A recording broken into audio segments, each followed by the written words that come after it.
What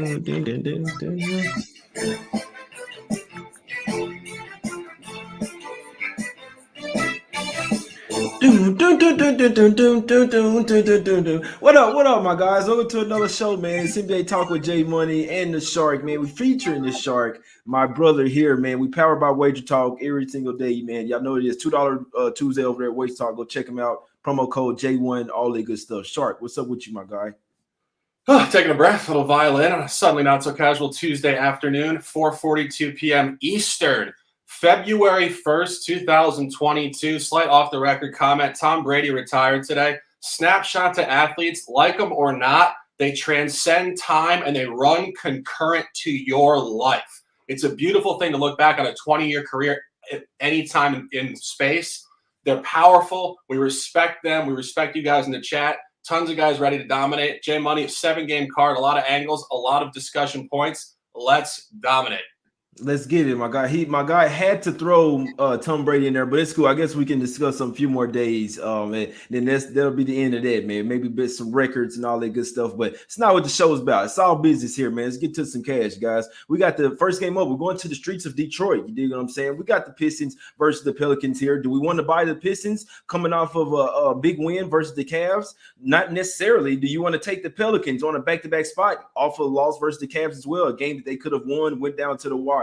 Not necessarily. I do know the Pelicans, the Pistons, league worst, 3-8 against the spread, 2-9 straight up this season after a win. It's Pelicans or nothing for this better, Shark. Yeah, the question you ask yourself is, do you want to bet this game? Not necessarily. And you look at both sides of this. Of course, the Pelicans come in here on an L4, being representative against the East to a certain degree. Pistons have turned a corner at home, though. Uncanny stuff. 6-1 last sub-7 ATS. 5-2 straight up. Very, very important stuff. We talked about this yesterday over an 82-game calendar. Things can change. I think Detroit has found something at home up there in Detroit. Of course, you get a revenge game. New Orleans 109-93 early season. Going through this, the last 3 or 4 matchups, the line has not really told a good story here. It's going to be difficult. As you mentioned, Pelicans should win a game. Detroit off a win. They've had 2 back-to-back wins this year. One was at Milwaukee off a home win against San Antonio. Second one was a home win against the Jazz. They are 2-0 against the Jazz this year. It's something on the Jazz. But this game is a toss. I think a lot of people want to take the Pistons. Contrarian number, contrarian spot. Little Caesars Arena, definitely a tough player tonight. Yeah, there's no way in hell I'm betting that game. It's Pelicans or nothing for me. No way I'm touching it with them being on the rest disadvantage. The Pistons, will they back up success with success? They could. They're also a team. They're also a franchise that's better off not winning many more games this season. So we'll see what happens in this one. Anything happen? Nothing that I'm putting my money on. Let's go over here to the streets of Milwaukee here. We got the Bucks versus the Wizards. No Bradley Beal over here for the Wizards. You got the Bucks here in a revenge spot. They do come off a blowout loss versus the Nuggets, 136-100 at the house. Do they come out motivated? In theory, they should. Are they good in this point spread range at the house? No, not necessarily. And we know the Wizards has played some good basketball this year without Bradley Beal. I do think that Spencer Dinwiddie may play in this game with a chip on his shoulder. I'm not betting the Wizards, but just saying for player prop wise, with no Beal, the ball will be in his hand a lot, and he's going to have something to say about these quotes coming out saying that they don't need him on the team or that he's a shell of himself. So I could really see Dinwiddie really trying to turn back the pace tonight. But in theory, if the Bucks came to play, they should smack him up. Another game that I'm not going anywhere near, Shark. Yeah, the game side here is going to be difficult, but official play, top play of the day, Milwaukee Bucks, first quarter, -3.5. And what you're looking at here is really a situational dynamic, which is developing. Of course, anybody that's followed Giannis and the boys over years, they're great at home in the first quarter, and they are great at home in the first quarter off an insulting loss. Look at the previous game. They got trifecta against by Denver. Denver cleaned them up. First quarter, first half, and game. They had the backups in there in the fourth quarter. It was an old school classic blowout. And then you start going back through the calendar, dating back to January 1. 2 primetime games, both off losses. Dubs at home, first quarter, smackdown. And Knicks at home off a loss, first quarter cover. They also did push cover, depending on the line, against Chicago. They are very good in this position. They're in a revenge game. They laid down early season 101-94 to Washington. Washington's only had 3 road games since January 2nd. They played most of their calendar in January at home. We talked about this all year. They are cratering. They're not supposed to bounce back. They were way above their average early season through 20 games. I think this checks all the boxes. Washington does not come out well on the road in any format in this particular environment. Milwaukee, -3.5, first quarter official. I like it, bro. They should come out here and smack these teams up, and that's what I was speaking to with the full game as well. Bucks will come out hot, and then they'll just seem to piss it away late. Not saying they'll do it here, but that's just what I've seen from this team. Coming off that insulting loss at the house, the Wizards being a punching bag right now, definitely could not talk you off that, my guy. I like the play, sharp look. You talked me into it, man. Let's cash it, my guys. Let's go over here to the streets of Toronto. We got the Heat versus the Raptors here, man. I spoke a little something into existence yesterday. Everything is 2 out of 3 so far. If the Heat win this game, it would make it 3 out of 3. I can only look towards the Heat here. It is a revenge spot. Obviously, they just lost triple overtime game, a super competitive game as well, right? You're going to remember they'll win, and they could have won the game if sports didn't call the timeout. 124-120 in triple overtime, January 29th, 2022. But off a blowout loss in Boston as well. So obviously, a little bit of hesitation here that this is the third game in 4 nights for the Heat. But like I say, they almost didn't have a game last night. An absolute insulting loss. They never did show up as well, and I kind of knew that would happen. This is the bounce back play. You get Butler in there, should get Tucker back as well. And I'm watching the quotes later in the after the game. Spoelstra saying, no, we're not sending anybody back to Miami. We have a job to do. This is a hard-nosed type of team. They remember that game as well. They're also 6-2 against the spread last 8 games in Toronto. Raptors are 6-1 against the spread last 7 back-to-backs, but I think it's unsustainable. This is their third game in 4 nights as well, coming from Atlanta. At least they're coming off a win, going back to their house with only 500 fans in there. They said it in the same spot last game, Shark. They came in there with not much energy. They had to bounce back the next game. I think the Heat will try to bring more energy early here, put this one away. I like the Heat. I'll be honest. I hadn't bet this one yet, but I do like the Heat in this game, Short. I was just waiting for Butler and Tucker in there. Yeah.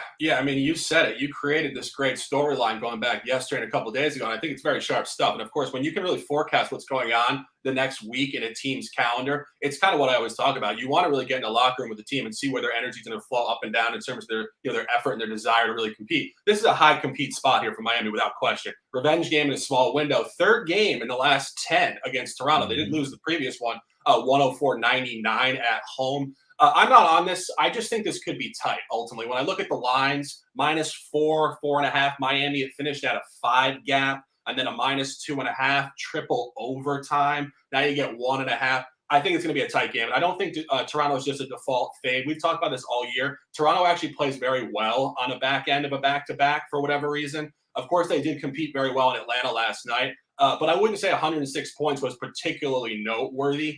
I think Atlanta was capped at that dub-7 point. We talk about that all the time. I don't think Toronto played particularly fantastic last night. I think Atlanta was just on a defeated point last night.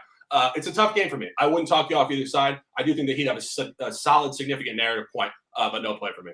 Yeah, I'm glad you said that because Nick Nurse as well. They had to ask him about it because this team is very top heavy right now. They're only playing 7 or 8 guys. That's a rotation. Nick Nurse said it himself that he noticed some of his guys that stepped slow, maybe a little bit fatigued last night. So he had to kind of switch up to take some early timeouts, all that good stuff. Now, like I say, these guys just play 50-some minutes a game. That's why Butler sat out the other game. It's like I say. So it's not a fourth game in 5 nights for Butler. Got a little rest over there. I think the Heat will get the job done here, guys. So that's what I'm liking in this one. Let's go over here to the streets of Chicago. We got the Bulls versus the Magic. Now, this is a revenge spot versus the Bulls, but this is the 3rd time already that these 2 teams have played. So while it's a revenge spot for the Bulls, the Magic are 2-1 against the spread already this year. I'll say it again. Wendell Carter Jr. going up against his old team. He balls out against them, especially in Chicago as well. They're 4-1 against the spread last 5 meetings in Chicago. Bulls 1-6 against the spread last 7 after a win. Even though it's a revenge spot for the Bulls, I still could only look the Magic here. I think this could be a closer game than a lot of people may think. Yeah, I'm not officially on a side here. I do lean Chicago. And of course, Jay, you mentioned all those things. We do talk about that. Sometimes the trend does reverse itself. One thing that I do think is interesting when you go back through the last 2 seasons, every time Chicago has lost, they have blown them out the next game. Of course, last year they did play back-to-back games. Chicago was 2.5 on the road, a back-to-back sequence, lost, and then came back the next night, 1.5, and blew them out. Then Orlando came into Chicago and hammered them by 9. Then in the first matchup this year where Chicago was in a revenge game, They blew them out on the road by 25 points. Then Orlando revenge, 102-98. Chicago on an inflated 13.5. And then, again, Orlando revenge off a loss L2. They did cover that short line, which we suggested going back to last week was really the contrarian special in Orlando. So you get this environment where it seems like Chicago is potentially due for a blowout. When they want to hammer this team, they can hammer this team. You get an 0-2 ATS sample coming in at home, 0-2 last 2 ATS at home, and you get Orlando on a dub too. 2 impressive home wins, impressive homestand. You've talked about this all year. When a team goes on the road off a good homestand, there is an environmental shift. Again, I'm not officially on this. I'm giving a lot of points towards this. Chicago seems like a very good side here for me, actually. Yeah, no, I'm with you on that. Well, not actually. I mean, it's magic or nothing for me here. Like I say, this is not a game that I'm betting, but I know it's a revenge spot. A lot of people, and I like revenge spots. But another thing, the Magic just plays this team close. So without Lonzo Ball, without Caruso, this Bulls team is a different team. Like I said, they could blow them out, but it opened up at 10, come down to 8.5. I agree with the money move here. It's magic or nothing for me. That's the only way that I'm looking at this game. It's one of those where they got a lot of players that used to play for the Bulls, and just every single time they come to play for this team. It's just crazy. They've won 3 out of 4. They're starting to play a little bit well, but it's another team that they don't really need to win games right now. It's better for them to actually lose them. But that +9 is the only way I could look here. Let's go over here to the streets of Minnesota. We got the Timberwolves here, laying 4 versus the Nuggets. Will Jokic play? That's the main thing here. You do find a revenge game for the Nuggets, but like I always say, just because it's a revenge spot, I don't necessarily blindly take it. You always look deeper into the game. It's Timberwolves or nothing for me here. Obviously, they're due to go on a run. They match up well with Denver. They won't have Russell in this game, but they do get Beverly back. Jokic, a huge question mark. What do they have? They have the Jazz on deck tomorrow. Which game is a bigger game for him? He's going to play in one of them. He's going to rest one of them. With them having them questionable here, it just kind of tells me that they may be going to rest them here tonight, and maybe because obviously this is a back-to-back in altitude as well. It's the 5th game in 8 days already, 5th straight road game. Like I say, first game of back-to-back as well. Timberwolves, the only way I can look in this one, Shark. Yeah, and we talked about this yesterday when we had said that in the Miami-Boston sequence, the home team had been awful going back 5 or 6 games. And of course, I mentioned yesterday you had it officially, and it was a blowout winner for Boston at home on a similar figure to this game. This is what's been going on between Denver and Minnesota for the last 2 years. The road team just owns the environment. I don't think the home team has covered a game in the last 5. And it's very similar to what we said with the Celtics last night. I think the home team is due to cover one here. And of course, you do look at it. Minnesota did cover where I believe Jay had officially early season a game in Denver of an outright blowout victory. But you get Denver in a real tough spot here. Denver's on a dub 5. They just blew out Milwaukee, as you said, front end back-to-back. Revenge game against Utah tomorrow. And again, I talked about this before they blew out Milwaukee. A lot of these wins on this streak are very unimpressive. They blew out they didn't cover, but they beat Brooklyn without their players. They beat the Pistons twice, the Pelicans, and Milwaukee just clearly laid down in the last game for whatever reason. This would be a Minnesota lean for me. I like the line number. I like the dynamic. Of course, D'Angelo Russell not being in there could be a problem, but they showed last game against the Jazz that might not matter anymore. So unofficially, I think the Wolves will be the good look here. Yeah, no, I'm with you there, my guy. Wolves are nothing. Like I say, keep an eye on Jokic. If he's in there, obviously the line will go down. If he's out, it will skyrocket. If you could be quick, you could still hop on it. But in all honesty, if Jokic doesn't play, I can see this team really getting stomped there. I'll be honest, the Nuggets are starting to put things together, but Jokic is a huge part of that offense, guys. Scoring, rebounding, and passing the ball. Obviously, I mean, he's a walking triple-double and matchup nightmare out there. It would be huge for them to not have him out there against this Timberwolves squad that actually matches up well with them. Let's go over here to the streets of San Antonio here, Sharp. We got the Warriors versus Spurs. You guys watched the early show. You know we was on the Spurs plus the 2.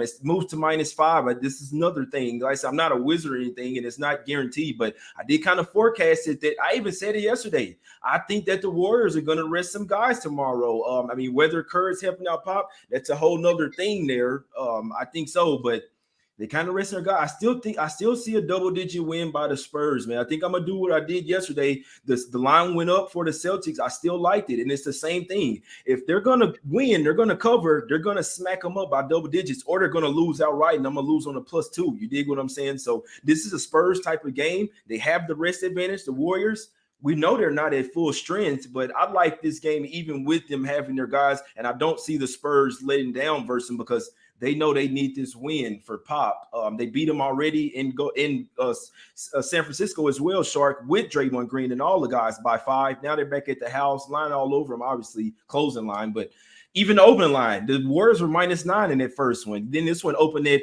2, 2.5, 3. What do you think, Shark? I think everything you said is spot on.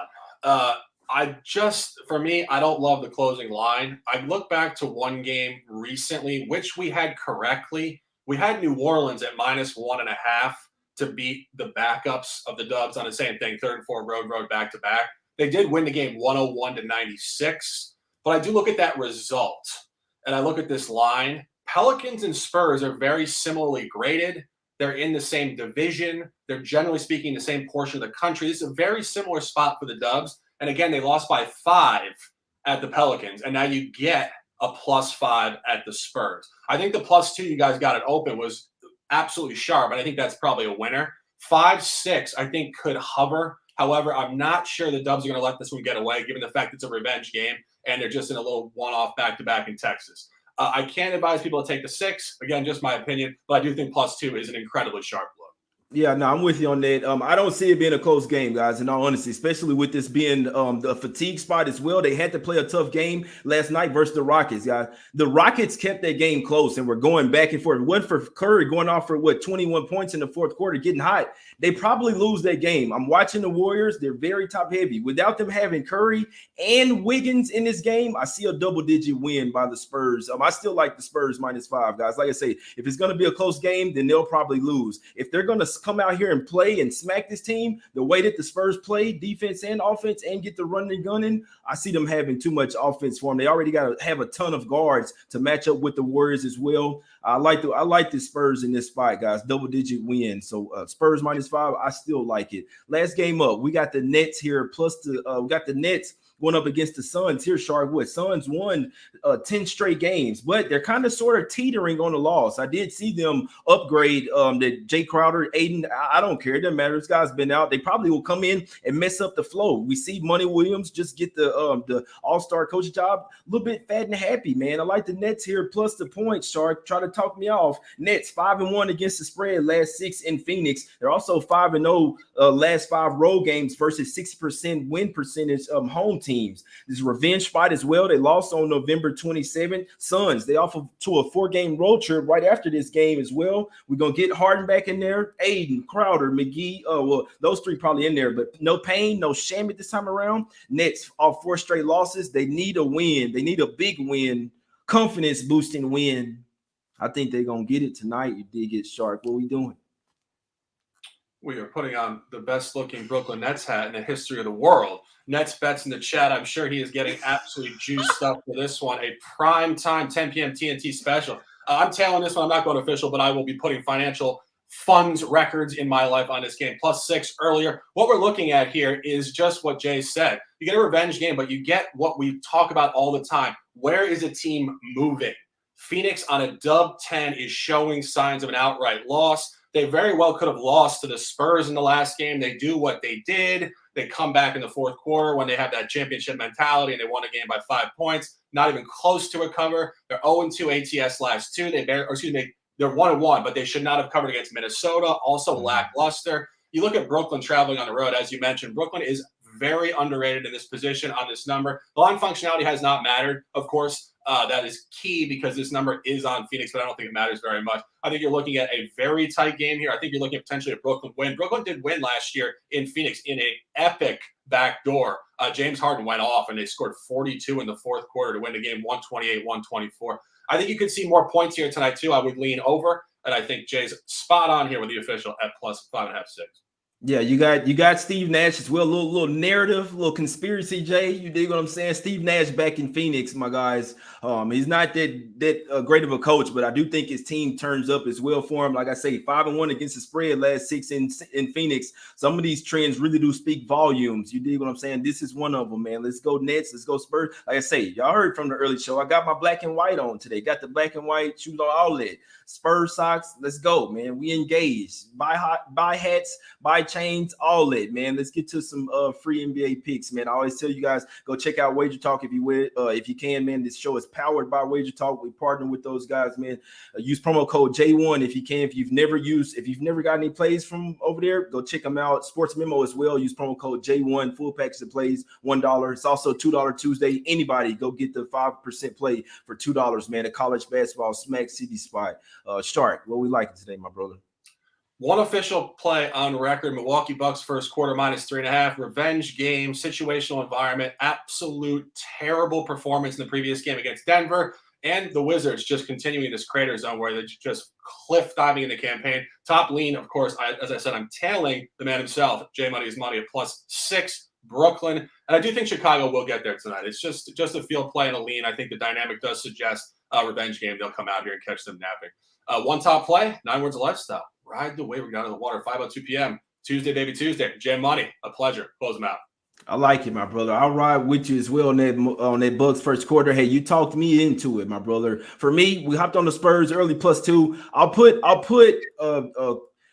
I'll put something on that -5 with you guys. I still think I think this game is going to get away from the Warriors. I'm not going to say that they're laying down, but let's just say I think that they're helping the Spurs out. Let's just put it that way. And with that, I said it. If they sat their guys, I was still going to hop on the late and under. So I'll put some on Spurs -5 with you guys. Hope you watched the early show. Obviously, we got that one early, but Nets +6, man. I'm liking both of them. I like Sharks play as well with the Bucks first quarter, and like I say, man, the other just leans. It doesn't even matter, man. Go back and watch the show. I hit the like button, subscribe, man. We appreciate y'all for tuning in. Go and rate the podcast as well on Apple Podcasts, wherever you're watching it, man. Give us 5 stars if you don't mind. Giving out free picks every single day. We went undefeated for you guys yesterday, man, but we're trying to do that again today. Let's get some cash. It's the Shark. It's the J. Let's get some cash, guys. We out. Hit the like button, subscribe.